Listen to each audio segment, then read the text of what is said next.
A very good morning, ladies and gentlemen. Welcome to another interesting session of GETI Live Talk.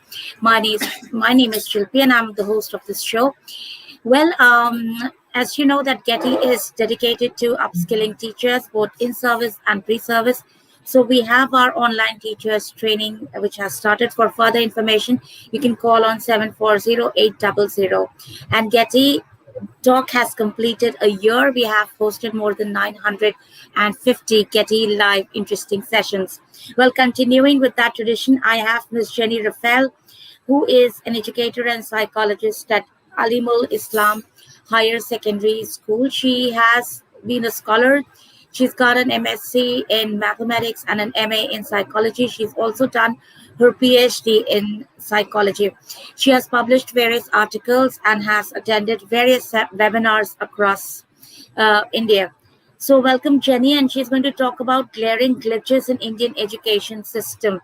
So, thank you for joining in the Disruptive Education Movement started by Dr. Sunita Gandhi. And here, the platform is yours.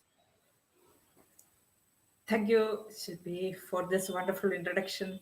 And I feel very much privileged and happy to be here on this platform, actually, on this Sunday morning. And I very warm welcome and good morning to all the participants who are looking at me. And because I'm not new on this platform, I have conducted at least, think this is the fourth one or the third one. I'm speaking from this platform about various topics related to education and psychology as well. And I express my intense gratitude to the Getty Education Foundation, which is very much renowned at the international level itself. And I feel proud to be here. I hope that all of you are safe and secure in your place. That's why you will be looking at me, and I feel so happy to be here once again. Now I'm going to speak about this topic, that is glitches in Indian education system. And you know that within this time frame, that is, I am allowed 35 to 40 minutes to speak, and it is not easy to expose all the glitches that we are confronting in our education system within this time frame. But I will try to cover almost most important points which I noticed during my professional life. And I would like to from in the beginning itself, I would like uh, to open you that at least 20 percentage of the content that I'm going to present here is I have taken up from my personal experience, that is professional experience. So you can see, you can watch this presentation, at least 20 percentage of it as a case study rather than as an output or a result conducted made after conducting the survey and subjecting that survey into statistical and analysis and producing result. Not like that. You can view many points that I am going to present here as a case study or personal perspective that I am presenting here. So, regarding the glitches, let me, without wasting much time, let me enter into sharing the screen. Please help me to share the screen. Yes, I think it is visible. Now, glitches in Indian education system. Yes, I will be giving the you audience only a slice of glitches that we are going through in our education system. All of us are sure, all of us are certain that we need great change. A landslide shift is needed in the scenario of education system. So it is good that we look into the glitches. What are the impairment that we are facing today and what we can do? So the entire presentation, I will say, entire presentation, I will say that I want to organize it up around some certain questions. So that is what we can do. We will be approaching it with a positive mind towards these glitches that we are facing in our system. We will be thinking together that what we can do to ameliorate our system. And you see that our attempt will be the main intent of this discussion is to uncover the possibilities that we are missing to perceive or we are overlooking at the present. And you see that we will be thinking about how to reduce the gap between the vision and action. All of us, we do not have any dearth of vision or mission and all that. Strategies and plannings are already in place, but when it comes to the implementation level, we fails. So we have, so there is a necessity of reducing the gap between the vision and action. And you see that this thing I would like to emphasize, that is the necessity of exercising a systemic thinking among the main stakeholders of our education system, especially among teachers, the teaching community, and leaders and the policymaker. They must be able to exercising the systemic thinking if we want to bring forth considerable changes in our system. So I have divided this entire presentation into four sessions, I will say. At the first session, I will be putting forward some paradoxes I noticed in our system. And in the second session, I will be discussing about us teachers, that is teaching community in general, what they can do, in what ways they can bring forth some changes into themselves and into the community as a whole, teaching community as a whole, and how can they be better carriers of the change. And in the third session, we will be delving into the role of leaders, head of the institution of school education system, especially what they can do in order to accelerate the change or enhance the changing process of our education system. What is the role of the leader? It is a crucial point of discussion here. I will be familiarizing you with the importance of leadership in education. And in the fourth session, we will be exploring the existing evaluating system, how we evaluate the efficacy of our system, the efficiency of our system for preparing the future generations, and what all changes are needed in designing a proper evaluation frame or structure, or how we will find out the suitable parameters of evaluation, and how will be implementing in the scenario of evaluating our own system. So the first one, let us enter into the paradoxes, some paradoxes that we are noticing in our system. We are going through the system. And I think that by presenting these paradoxes, I will be stimulating your brain in order to think or brainstorm for the better changes, and we can think together what we can do. This is the one of the paradoxes that I noticed. That is, we wish to improve the standard of our education system to an international level. All of us have this intense desire to change the standard of our education system, but we are wired too hard to liberate ourselves from the colonial influence. We are still in the grip of colonial influence, actually. We cannot escape, or we cannot liberate ourselves from this influence of this British era of education system. British era, that is who presented this education system for us. And also, all of us know that we are committing a great error by asking students to mug information in their head and put it in the examination paper. All of us know that it is a great error that we are committing. But we cannot put an end to our mania for grades in the examination. Ultimately, we look for what student has scored in his examination, and our criticisms and our praises are directed and oriented towards his grades, whether he gets A grade, B grade, C grade, and we will evaluate the student community according to this single criteria, and it is a great error. Another paradox is we have intense desire, as I mentioned earlier. All of us have intense desire for overhauling the system. We have everything that is needed for a paradigm shift, actually.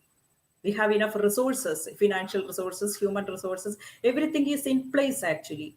But what we lack is that pedagogical or curricular cutouts at the micro level, where actual change is taking place at the micro level in the school culture or in the classroom atmosphere. We lack the clarity regarding the pedagogical or curricular cutouts, which we must implement and practice for better changes.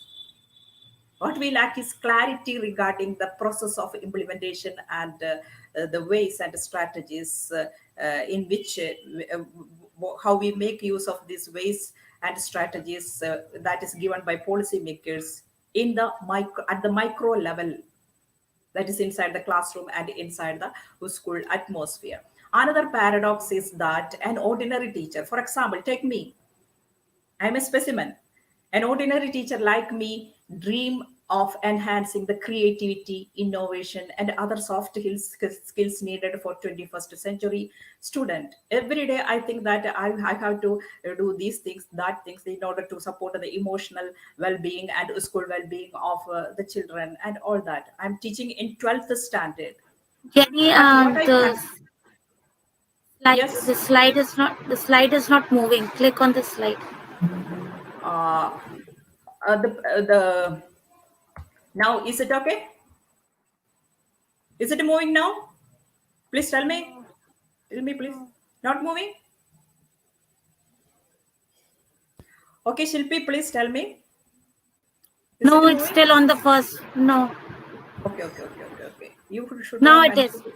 Now it Now is it the is paradox. the paradoxes.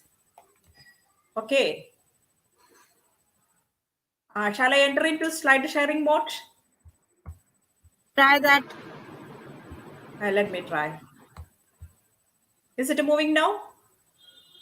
So it is on the paradox right now. Not moving. No, it is still on the paradox. Oh, I'm sorry. Let me try once again. Uh, shall I try sharing once again, Shilpi? Stopping the sharing and try Okay. once again. Okay, okay. Okay.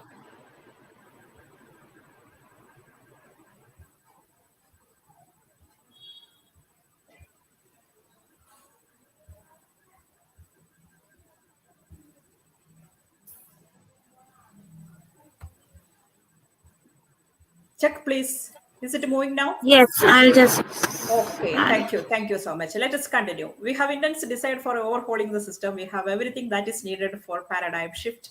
I explained it, and but we lack the clarity of pedagogical and curricular cutouts which we must implement and practice. And this is a specimen. I'm a specimen. You can take me as a specimen for the paradox. That is, as a 12th standard teacher, I would like to enhance the creativity, innovation, emotional well-being, social well-being, and all. I want to do many things inside my classroom setup. But curricular day-to-day working space fails to dream with me.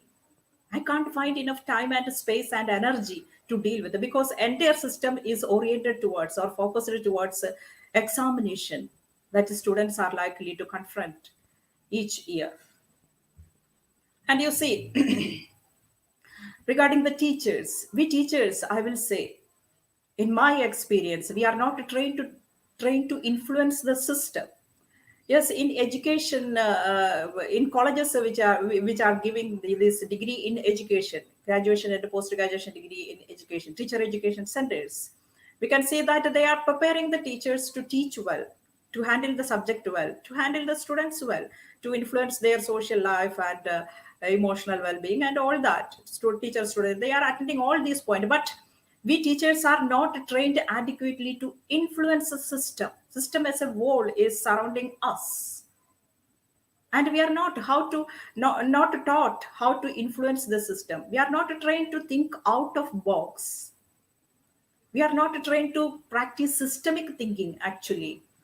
And you see that the teacher training programs, I will say that they fail to shape the intellect of individual teacher to function as carriers of change, despite the fact that this education system, the thing called educational system, is an ever changing phenomenon.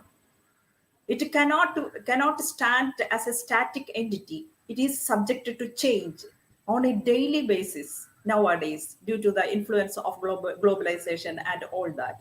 Still, teachers are not trained to become a good carriers of change, how to plan the change process, how to implement. These things are not entering into the brains of the teachers. So, from macro level, what I want to say that from a macro level, if we view our education system, It is true that we have robust policies and strategies, but to some extent we are failing at the implementation level. I will put in front of you the story of from my state, Kerala. Here it is. We started a campaign in Kerala in 2017, I think, yes, 3 years back, a campaign for raising the standards of public schools in Kerala. We called it as Podu Vidyalaya Samrakshana Yajna in 2017. You see, we started the campaign with brilliant objectives and guidelines. We had a good plan, 100% perfect plan was there. Ultimately, it emphasized raising the standard of school education. The ultimate aim or the actual mission was to raise the standard of school education in Kerala. And we did it under the Honorable Chief Minister, Mr. Pinarayi Vijayan. The entire plan exhibited 100% dedication and commitment to ameliorating the infrastructure and ensuring equity to access. And we succeeded in Kerala. You can see that,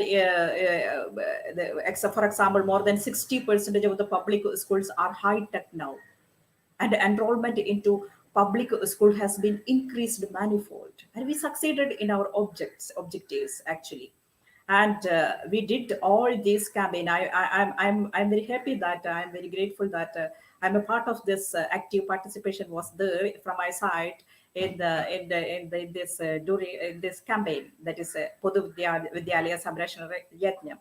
And I'm very I feel proud to be a member of this campaign under the protect and under the ministry of our chief minister, Honorable Pinarayi Vijayan. And I would like to declare that I'm a fan of Pinarayi Vijayan, uh, as far as the way he is attending to the matters related to education in our state, Kerala.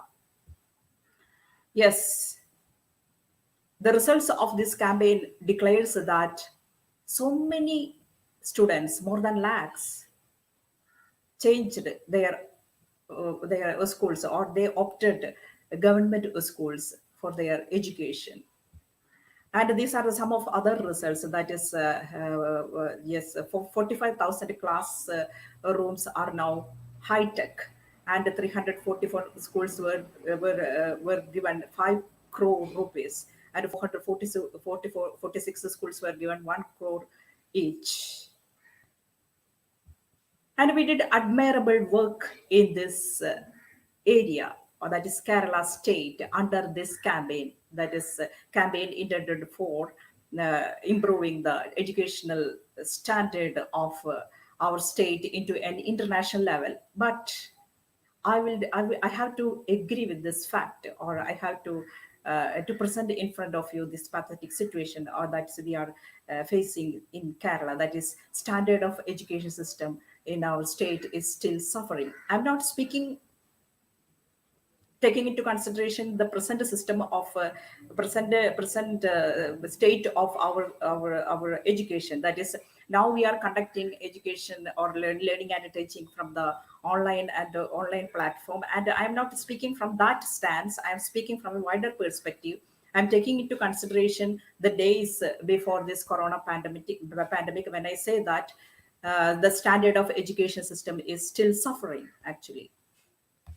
And I thought, why this happened? Our education system failed to raise up to our education, our dreams about the standard. That is, we wanted to raise into an international level. In my personal opinion, there are some reasons for our failure. That is, we started a campaign without defining what is international standard. Yes, if I ask any teacher or any colleague what is meant by international standard, she or he hadn't any clarity or clear idea regarding the international standard. They failed, the teaching community, most of them failed to distinguish clearly between domestic standard and international standard. So I will say that the teaching community never felt the gap between domestic standard and international standard. We have only vague idea of this gap existing between domestic standard and international standard actually. And you see that what is the result of it is the spirit of the actual spirit of the campaign for raising the standard failed to sink into the collective mind of teaching community. It failed to reach us the consciousness of the teaching community. And I will say that in this scenario, I will say that we faltered or made some fault in the at the implementation level. International standard. Let us think about it. What is meant by international standard? What is it? Certain questions are there in my mind. Is it about raising the enrollment? The number of students now getting enrolled into the government education, government schools has been raised in our country. So many schools, government schools are being are in demand actually. And infrastructure, as I mentioned before, 60 more than 60% of our government schools are high tech. And is it raising the standard of education system? Does it mean that increasing the number of students who score A plus in the examination? If our students, a good number of students are scoring A plus A plus in their examination, does it mean that our standard of education has been raised? Is it about ameliorating the ability of the student to apply the knowledge in actual life situations? So many questions are there.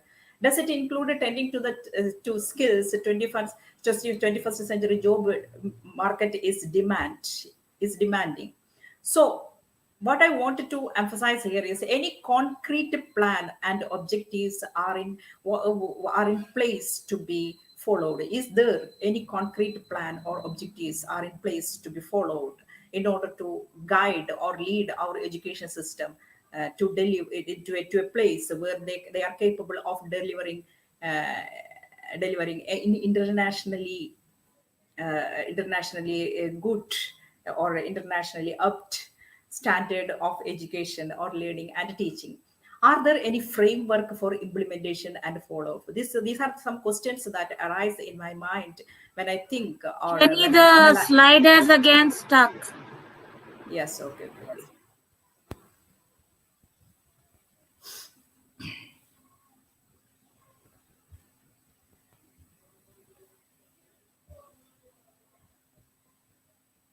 It is indeed a disturbance for me, this, but we had to bear with. Okay, we are now entering into the second part of our second session of our presentation. Okay, is it moving now? International standard. What is it? This is the slide. What about it? Now is it moving? It Two. is Can you? clicked to yes. Yes. Okay. Is it okay? So Moving? after two, move to the next slide after two. I have moved it. It is not moving. No, it Is is it still moving on now? two. It is Still on still two. on two. Oh, let us do one thing. I will enter into what we call it as Okay, it's there. The teacher. The teacher. the teacher. Let me present the slide in its original form, not in the slide sharing mode. Now, let us think about the teacher. The profession of teaching, you know that by its very nature chokes the learning mind of the teacher. That is once so almost all professionals, teachers, once they enter into their profession of the teaching, they think that they can put an end to the act of teaching. Sorry, to the act of learning. But as professionals, by the definition of the very word professional, what we are supposed to do is to update and upgrade and keep the student in us alive and young. But when we use the word update and upgrade our teaching skills, what does it really mean? Is it about improving our technical skills or our ability to make use of technology in the classroom and all that? No. When I use the word update and upgrade, what I am referring to is that we must be capable of capable of updating ourselves in the many research findings, research facts released in the area of student psychology, neuroscience, other brain sciences, and regarding the learning is a science, and there are so many scientific facts released by the research attempts that has taken place in the arena of learning. And we must be familiar with those facts and the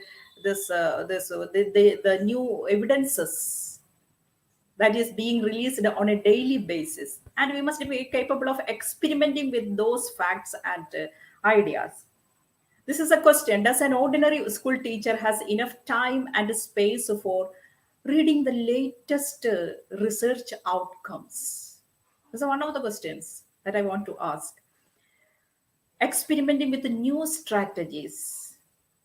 Is there any readiness from the part of the teacher to experiment with the new strategies if she is reading so many research literature, recent research literature in the area of learning and teaching, and what we say that in the student psychology and all that? Reflect and discuss about systemic glitches seriously. How many of us teachers are discussing about systemic glitches in a serious manner in our school atmosphere? Do we get enough time and space? Are we ready to do look at the system as a whole and make some serious discussions? I'm not sure. But in my experience, most of the school atmosphere is not saturated with systemic thinking to be a serious contributor to a system. How many of us teachers are trained? That is a question. I have tested this. Just ask the teacher next is sitting next to you. Just ask. I have tested this about the concepts like metacognition in learning, self-regulation in learning, elaboration and experiential learning, social emotional learning, etc. You just ask. In my experience, not many teachers are not aware of, not at all aware of these scientifically evidence based learning and teaching methods, which are capable or which are effective enough to enhance and encourage students, motivate students in the classroom, at classroom learning, and it will affect if you exercise these strategies in the classroom atmosphere and equip your children to make use of these effective strategies. What happens is that their academic performance will become better because there are evidences. And the pathetic situation is classrooms of many Western countries are already saturated. They are making use of these things, and they have already established and have made part of their learning and teaching activity. These teaching and learning methods are part of their learning activities. But in our domestic world, what is happening? So what I wanted to emphasize is that there exists a huge gap between the teacher and researcher. So many researches are being conducted in the area of learning, teaching, educational psychology, student psychology, neuroscience, brains, other brain sciences, and brain sciences also, and all that. And all these research evidences and facts released are very much relevant for bettering our classroom activities, classroom atmosphere. But we teachers, Indian teachers especially, are not aware. And it is a serious glitch, I say, because research in the science of education is happening in a world which is totally foreign or aligned to Indian teaching community. Indian teaching community are not bothered about the researches that is happening somewhere else. If you search Google, you just search Google, how many you cannot see much research papers published by Indian authors about these concepts that I mentioned, that is metacognition, self-regulation, elaboration, experiential learning, and all that. Yes, there are some papers published in the area of metacognition, cognitive thinking, and work, but I couldn't see much papers which has been published in in any reputed journals actually. That is this gap we must be able to bridge it somehow if we want to give some momentum to our change process, whatever it may be. And now third session. In the third session, I'm thinking about the change process. All of us wish to have some good changes in our education system. All of us know that it is inadequate in some sense, though we do not have much clarity regarding what is error with our system. We are not satisfied with the system, Indian education system. But the thing is, we do not have a clear mental model for the change. I think this is my personal opinion. You can take it as, we do not have some clear mental model. Even if you claim, if the teachers sitting in front of me will be saying that yes, there are some mental models, clear mental models. We have produced good strategies and policies and all that, and it will be to produce it has projected some mental model for change. If you think like that, I will say that even if we claim to have produced some mental model of change, we don't know how to install this model for change in the brain of teachers, because the teaching community is the powerful carriers of the change. If teaching community is not taking this change process into their hands, change will not happen actually. So in this juncture, I would like to emphasize the very significant connection between the leadership of institution, school education, I mean schools, or when I say institution, I am referring to the school level institutions, the leadership and the change process. You know that leaders of institutions are frontline architects of the change that we wish to happen in our system. No change plan will find its way to accomplishment if it fails to sink into the minds of leaders.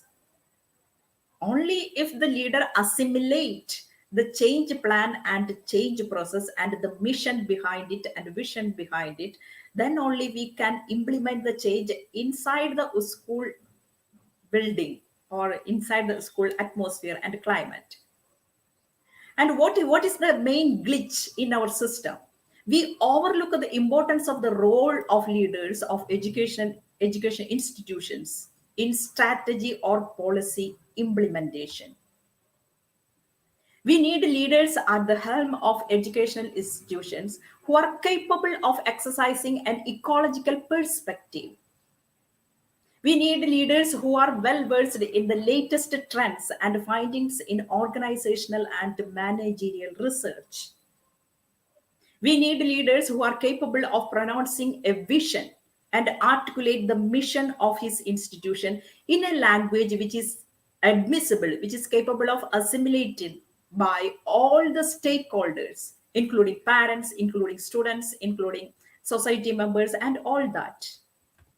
In other words, we need leaders who can translate. Ability to translate is indispensable in the leadership skills of a leader. That is, translate the systemic policies for change. Government produces some policies, it formulates guidelines, it gives orders. But it is a leader who must translate those policies and guidelines into local objectives. Because each school, each institution is unique in its nature. If leader is not capable of translating, the change process will not reach or will not hit individual institutions, schools, I mean. The leader must be a powerful personality capable of providing a reason to his teaching staff in order to work in unison for a change. He must be able to provide a reason. His personality is expected to radiate the kind of change our education system needs. These are the things we must expect from the leader of a school education system or a school institutions of school education. Otherwise, the teaching community will obey. I'm sure that the teaching community will obey the rules and guidelines and policies produced by the government. But if leaders are not directing or guiding the change process, or they are not enthusiastic about the change process, if leaders are not like that, We cannot expect active engagement or involvement from the teaching community, because change process in an education system, I will say it is a bi-directional process. That is, we have implement we have we what we do is we implement strategies and plans and distribute the guidelines to be followed to the teaching community or to the institutions. And you see that classrooms are the basic units which are at the receiving end of these plans and strategies given by the policy makers. And what happens in the classroom is a private affair between the teacher and the student. So you can see that a cycle of change or change oriented movement becomes complete only when the teacher is capable of giving accurate feedback. That is, there are teachers. What I want to say is there are two types of teachers actually. The teachers who follow the guidelines and the policies and the strategies given by the government from the apex, and but there are some group of teachers who follow these guidelines given by the orders given by the government and the head of the institution. At the same time, they keep on evaluating and recording the consequence of their actions inside their professional space.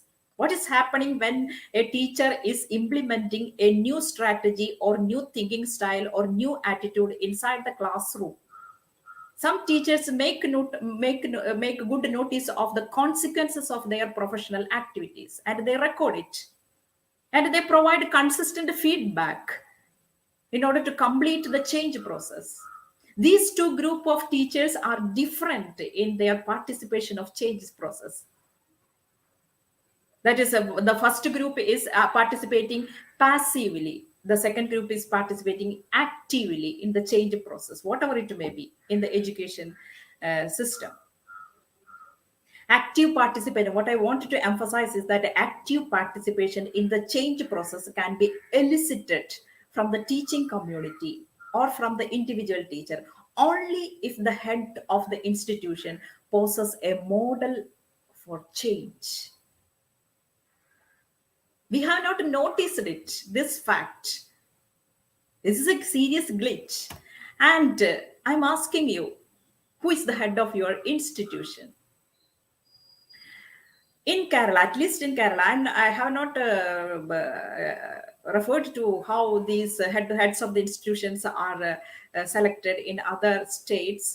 Maybe some states will be there. Their own rules are the education. The head of the institution is recruited, at least in Kerala, not recruited, not based on their administrative skills or talents or their passion or commitment for generations. Not these things are not evaluated or measured or assessed before appointing the head of the institution. The sole criteria for appointing the head of the institution of an education system inside the Kerala, at least, is his number of number of years of teaching experience. That is, it is a seniority is the sole criteria. Of course, there is another clause is there that the teacher who aspire to become the head of the institution must qualify KER test. KER, KSER, there is a test like that. That is Kerala educational rules. He must be well versed in Kerala educational rules. But I am asking, your ability to take out these rules, educational rules, from your head, from your memory, is it vouch for your leadership skills in an educational institution, for an educational institution?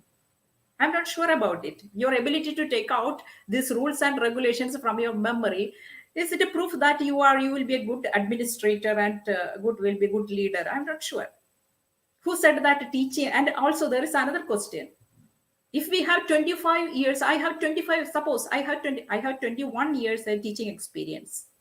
If we have 25 years of teaching experience, will it ensure that leadership skills or will it guarantee administration skills in the particular teacher? What is the connection between the teaching experience and leadership skills and administrative skills and all that? I don't think that there is a direct connection. Yes, There might be teachers who become good leaders of institutions after getting so much experience in teaching, but it is not assured there this connection between the number of years in experience and leadership skills or administration. This connection is not always there. It is not assured. It need not happen in every teacher actually. Anyway, but the serious thing is we cannot deny this pathway. That is, it is the leadership who determines the culture of a school. What is the thought, what is the attitude of the leader, what are the beliefs of the leader, what are the commitment and vision and mission of the leader. It shapes the entire culture of a school. Can you deny that? No. And at the same, it is the school culture which paves the way for student achievement. And there are so many research evidences for the statements I am making. That is the connection between school culture and school achievement. There are so many research findings that is establishing the serious connection between school culture and school achievement. And how can we think of reform in our education? Any transformation in our education without the active participation or serious participation of leadership in the change process? I'm asking. And now we are entering to the last session of our presentation, and you see that it is highly important. And I will be, yes, what I want to say that our system is deeply insecure. I felt so. Our system is deeply insecure, too insecure to present itself for an evaluation. You know that at present our system is subjected to domestic evaluation by, say, by ASA report. We depend upon ASA report, but if you analyze the report produced or proclaimed by this ASA report regarding the efficacy of our education system, you can see that they are focusing on the output of student community. They do not delve deep into the factors like teacher performance, school culture, teacher student relationship, and the things like that. You just check. They produce the result saying that this much of students, this percentage of the students could read, this percentage of the students could write, this percentage of the students could do basic operations in mathematics. And yes, of course, they give glimpse into the background factors, but it is not adequate. These background details of the background factors they are giving, they are just referring to the demographic factors, that is, which are which is producing or impacting the outcomes of their survey. What I want to say is this: that is, not only have we cogent working model for evaluating our system, we do not have strong working model in order to evaluate our system. We have not defined the actually parameters of our evaluation. We evaluate the students according to their scores or grades in the written examination. At the same time, we boast of whole child development, and we focus on his grades, and we boasting whole child development. We evaluate the performance of an institution according to the pass percentage. How parents and teachers themselves or society assess the institution depending upon the pass percentage or the number of students who scored A plus in the examination. Is it so? But you see that one of the characteristics of a system which is flexible enough to embrace change, what is it? It is openness to evaluation. I will say at a micro level, we must be open to evaluation by all stakeholders.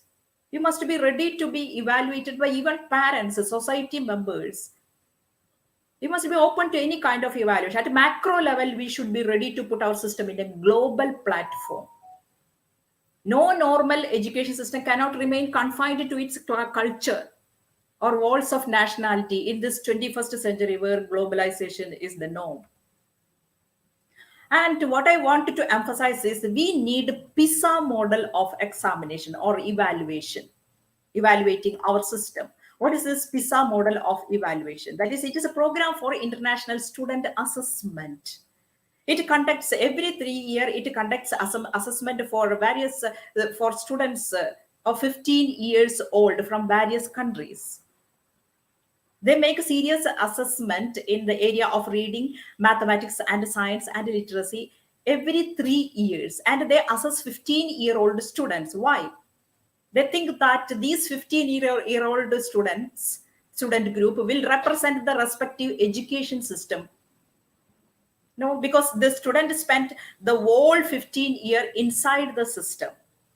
15 years inside the system, and what the system is capable of delivering or giving will be reflected in this group of students. So they focus on evaluating 15-year-old students from different education system in order to assess the respective system.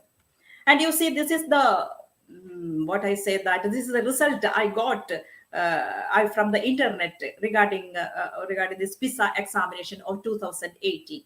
And you can see that China stood first in the PISA evaluation, and Singapore followed, and then Hong Kong, Estonia, Canada. If you check or search for our country, you cannot see our country inside this group of. I think that in 2018 only some students, 2 or 3 students from Coimbatore participated in the PISA. Our government was reluctant to this kind of evaluation, that is PISA model of evaluation. We were not ready to participate our students in PISA. The explanation given by the education ministry was this, that is this PISA model of examination or evaluation is not suitable or not compatible with our culture, Indian culture. But recently our education minister has proclaimed or declared that in 2021 there is a PISA examination, a PISA kind of evaluation. A PISA evaluation is coming, and our students will participate, and it is a happy news. I mean, it is a promising step that we are making, and I feel very much relieved on listening to, because you know that until now 3 crore students from different parts of the world participated in the PISA evaluation. And why? I am asking why we are afraid of global standards. We dream of international standards, at the same time, we are afraid of global standards. It's a pathetic situation indeed. And you see that, let us have a glimpse into the model of evaluation or design of evaluation that PISA is making. As mentioned, the PISA checks or evaluate reading and mathematical and scientific science learning capacities of the students. What is the beauty of PISA? This is it. That is, they measure or check the intellectual capacity of the student, but they do not stop there. They look into the background factors. They evaluate with the same verve or same enthusiasm the background factors that led to a particular kind of performance of the students. That is, along with measuring the mathematical ability and reading ability and all that, they evaluate attitudes and beliefs of the students about intelligence and their ability, their perseverance, and their capacity for self-regulation. All these things undergo comprehensive evaluation for the students who are participating in the PISA examination, because they believe that these things, the attitude of the students, beliefs of the students, and their perseverance and their self-regulation, all these are given by an education. All these are supposed to give or inculcate in the student by the education system he or she is following. You see, these parameters that PISA 2012 used, they assessed in a meticulous manner student and family characteristics, student demographics, parents' employment, education, home positions, and socio-economic status. And you see that this is a page from the kind of the evaluation they made in the area of mathematical skills. They just gave the students some tests, and they collected the scores. No, that is not enough. They didn't stop there. They evaluated the interest level of the student in mathematics, self-regulated cognition, perceived self-efficacy in mathematics, academic self-concept, and learning environment inside the classroom, inside the home, and school climate, and teacher-student relationship, and school enrollment, and staff and professional development, shortage of school staff and counseling, quality of school educational resources, and classroom climate reported by the head of the institution and also the student, and the aspirations of the children about their future. That is, they make meticulous analysis about these indices or these along these parameters. So why they are making, why PISA is interested in the background factors while assessing the student performance? This is a question each teacher and each institution and each leader of the institution must ask themselves. Why PISA was interested in all these parameters while assessing the student performance? Because PISA system has understood that academic performance is not a single dimensional affair. That is, student's performance, whether it is his failure, whether it is his success in academics, is related to many personal, contextual, and environmental factors. The PISA wanted to know what all things contributed to success or failure. This approach to evaluation, it is precious, I will say. Do we dare to assess the I'm asking this question, do we dare to assess the success or failure of a student or an institution or our system as a whole in this sense? We just look for output or outcome of the performance. We are not bothered about the factors that are leading to a special kind of performance or special type of performance, whether it is average, below average, above average, whatever it may be. We are not bothered what all factors led to that kind of performance. So we are lacking a comprehensive exam evaluation system, I will say. Will this is a question, one of the questions. Will participation in PISA help change the education pattern in India? This is not a question posed by me. I got this question from a renowned teacher magazine, that is ACER Teacher Magazine. It provides and the answer to this quick answer to this question, that is whether participating in PISA examination will ameliorate the education system, our education system. The quick answer is written below. That is, it provides a complete picture of country-specific education system. Because PISA can be a tool to evaluate the education system of our country. So it is highly important that we participate in the PISA evaluation year after year. Because the education system, the term education system includes education policies, programs, national curriculum, students' interest, and inherited skills, infrastructure, everything is included in it. So when we evaluate a system, we must pay attention to these factors also. Otherwise, our evaluation is not complete. We are making a lopsided evaluation, or we are looking only a slice of our education system while evaluating. So PISA will help us how well students can analyze, apply, communicate, and they learn in school to in school to real life situations. So this is a last statement that is, apart from the growth of an individual student, PISA results helps understand the quality of the schools. Yes, it will reveal the quality of school system and their influence on students' outcome, equity, and present education system in curriculum. You know, Germany. In that article they have put that Germany is an example, because according to the they accepted the evaluation report after making their students participate in the PISA examination. They analyzed the evaluation report of PISA, and they incorporate the Jenny, suggestion. I'm sorry to interrupt, but please try to wind up. Yes, teaching can be viewed as an art. Okay, they finished. It's already finished. Yes, thank you so much. Thank you, Jenny. Thank you so much for taking out time on a Sunday afternoon and being here and sharing your views.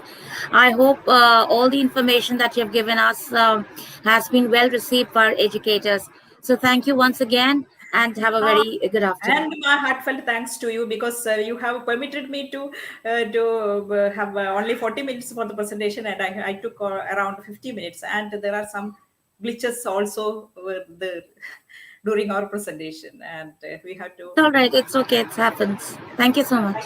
Thank you for giving this opportunity to speak up from this platform. Okay.